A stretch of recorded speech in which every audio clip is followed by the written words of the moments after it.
Box Library, Sleeping Beauty. In a faraway land, there lived a king and his queen. Many years they had longed for a child, and finally their wish came true. A daughter was born, and they called her Aurora. The king and queen were very happy, so a big celebration was held in the kingdom. On that joyful day, the three good fairies, Flora, Fauna, and Merryweather, were invited, and they each gave the baby Princess Aurora a special gift. "Little princess, my gift shall be the gift of beauty," said Flora, waving her wand. "with hair of sunshine gold and lips red as a rose. Tiny princess, my gift shall be the gift of song," said Fauna, waving her wand. "You shall have the sweetest singing voice. Sweet princess, my gift shall be..." But before the third fairy could make her wish, the evil witch, Maleficent, suddenly appeared. She was angry because she wasn't invited. "Listen, all of you," said Maleficent. "The princess shall indeed grow in grace and beauty, be loved by all who know her, but before the sun sets on her 16th birthday, she shall prick her finger on the spindle of a spinning wheel and die." She put a curse on the baby princess and left. The king at once ordered all the spinning wheels in the kingdom to be burned, and he asked the three good fairies to raise and protect the baby princess until she turned 16. The three good fairies took Aurora to their cottage in the woods to keep her away from the eyes of Maleficent.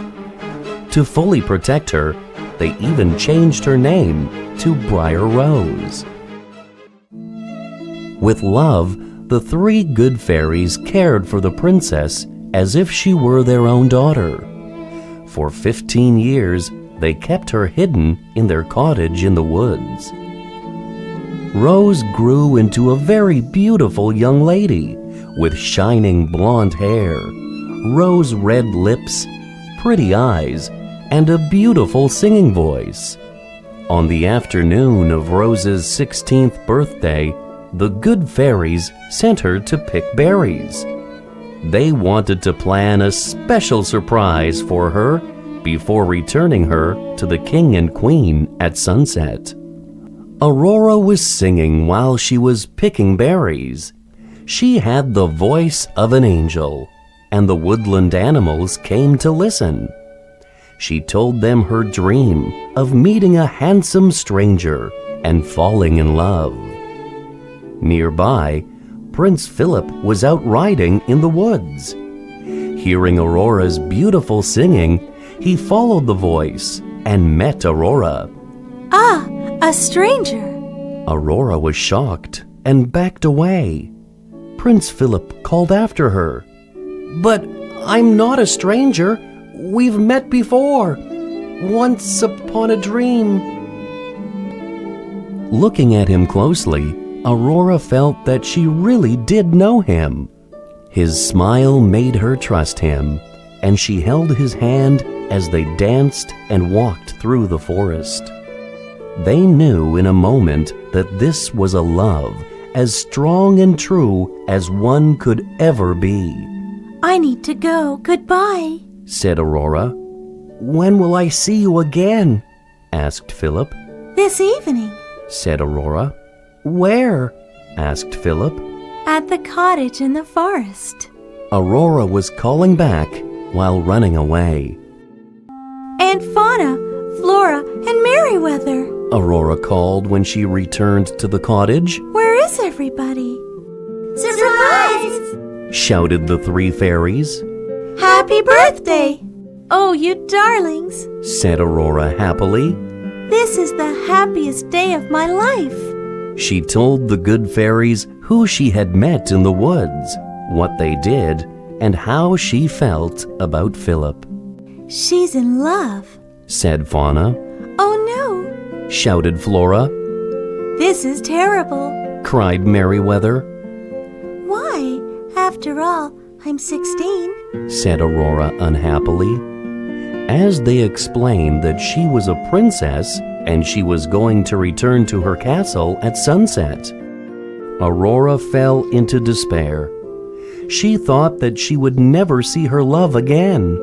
Sadly, the fairies led Princess Aurora to her castle home, but they didn't know that Maleficent had discovered them and was waiting to carry out her curse. The evil witch used her magic to lure Aurora away from her room, up to the tallest tower of the castle, where a spinning wheel awaited her. Fauna, Flora, and Merriweather chased Aurora up the stairs. Rose, Rose, don't touch anything. They cried. Touch the spindle! Touch it, I say! Cried Maleficent. The princess pricked her finger and right away fell into a deep sleep. You poor simple fools thinking you could defeat me! Me! The mistress of all evil! Maleficent shouted at the three fairies. Well, here's your princess! Poor King Stefan and the Queen. They'll be heartbroken when they find out. Said Fauna. They're not going to. Said Flora. They aren't? Said Merriweather. We'll put them all to sleep until Rose awakens. Said Flora. Come. They placed Aurora on her bed and caused a deep sleep to fall over the entire kingdom until they could find a way to break the curse. Upon discovering that Prince Philip was the stranger that Aurora had met in the woods, the three fairies found him and explained the story of Maleficent's curse to him. Armed with the magical sword of truth and the shield of virtue, Philip rode to the castle to save Princess Aurora. All the powers of hell! Maleficent turned herself into a dragon to stop Prince Philip. Prince Philip fought bravely against the dragon. At last, the three fairies used their powers of goodness and gave a fatal blow to the evil Maleficent. Sword of truth, fly swift and sure, that evil die and good endure.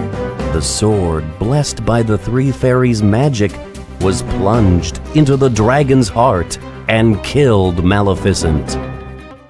Prince Philip found the sleeping princess at last. He gently kissed her, and the spell was broken. Princess Aurora woke up, and so did everyone in the castle.